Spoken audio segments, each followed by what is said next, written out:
Hey, what's up? One up. My name's Jose Otero, and I'm playing Monster Hunter 3G on my 3DS. We're using the handy dandy analog slide pad, or Circle Pad Pro, as they're calling in the US. And we're gonna check out the game really quick, show you a couple of features that are really cool, and hopefully get you more excited about this Monster Hunter game. Because honestly, this game needs to come out here in America. Right now, it's not. It's not scheduled to appear on here. Capcom hasn't said anything about it. So right now you're looking at the Hub Village, and this may look familiar if you played Monster Hunter Tri on Wii. This is the same location. It's mostly the same game for the opening. And so what I'm about to do is just go on a quick quest to hunt for Aoshira.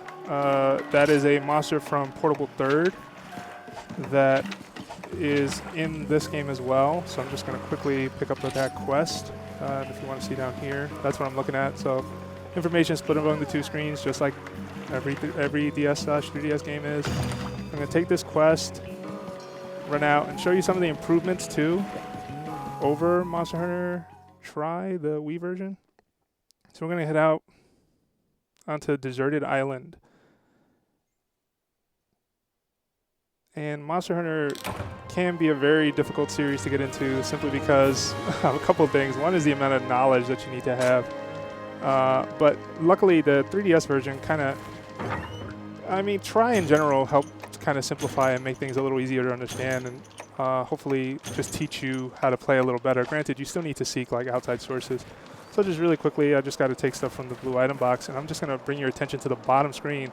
So as you'll notice here, there's a lot of different information down here. And this information can all be set and customized to whatever you really want to do. So right now I have the map down here. I have my assistant, Cha-Cha's health bar over here. There's an additional assistant as well called Kayamba that I haven't found yet, but when I do, his health bar will be there as well. There's a quick gesture button, so if I want to quickly go to a gesture and do something, celebrate while I'm playing online, I could do that. And this is all user controlled, so I'll go in quickly and just show off, some of the ways that you can change it. So this wheel has basically different UI tools that you can plug in its place. And as you can see here, the 3DS is basically, the bottom screen is broken up into 6 quadrants. And some things can count as double quadrants. So I can make changes, drag things in and out. I can throw things away and kind of put something else in its place. For example, originally down here, you would see a D-pad, a virtual D-pad, in case you didn't have the circle pad attachment. And it comes in 2 sizes. It could be a regular 2-size 2-quadrant square, or the one to the right here, that's actually a 3-quadrant, so it would take up more. You can even change the size of that D-pad and make it bigger. So it's really helpful. I moved the map screen down there to the bottom, because when the map screen is not down there, you'll notice, it normally shows up at the top. So I'm going to put it down here in its place instead. But it's a little harder to see that way, so that's just kind of a warning. But that's how I have it set up currently. This button down here is really helpful, and when we find Aoshira, you will be able to see why. So I'm going to head out now and go look for him. So these are all stages and levels from the Wii version, so you've seen this before. Although one of the locations from Portable Third may expand, and we already found our monster, it turns out. That music signals that he's here. Where is he? Okay, so there he is. So we want to tag him really quick with a paint bomb. I was hoping not to fight him this early, but the reason we want to tag him is because he'll be easier to find when he runs away. Every monster in Monster Hunter tends to run away and kind of try and escape death, basically. And they all have really interesting tells, so we got to get out of the way because he's going to swipe. So you have to keep track. There's no player health bar, monster health bar. Player health bar is at the top, stamina bar is at the top as well. And I'm using a switch axe to fight him, which is basically an axe that has 2 modes. Has the axe mode and it switches to sword mode. The minute you switch to sword mode, though, you're a lot slower if you're familiar with the Wii version. We want to get away from him. Whoa.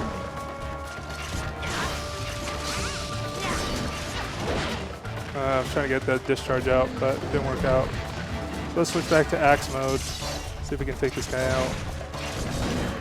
So Aoshira specifically showed up in Monster Hunter Portable Third, which was the last PSP iteration of the game. and him and a couple of other monsters from that game have been put into this one, along with the ones that you remember from the Wii version. So you also notice I have a little assistant. That's Cha-Cha. I mentioned him earlier. And Cha-Cha will be in the background kind of doing different things and attacking as well. Sometimes he even buffs me to help me out. He levels up as well.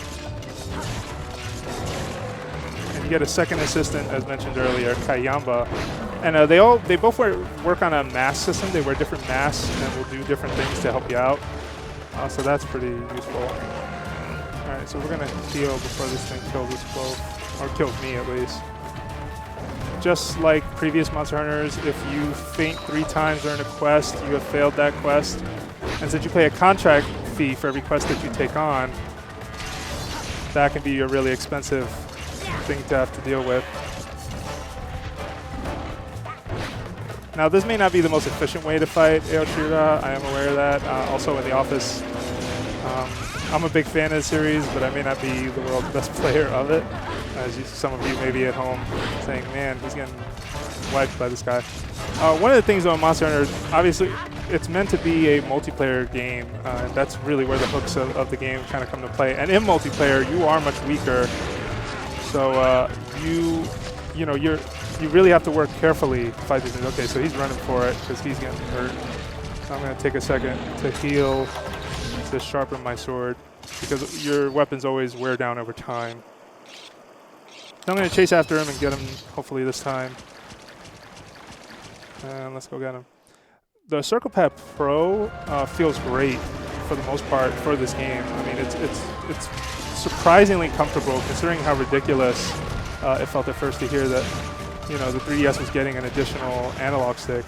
And I was really surprised by not just how comfortable it feels, but how you know, for long periods of time, I feel like I can play this game and like my hands don't feel like all crunched up and tired. Because I have pretty big hands, as one of the tallest members on staff, and most adults have pretty big hands, to be fair. So whoa.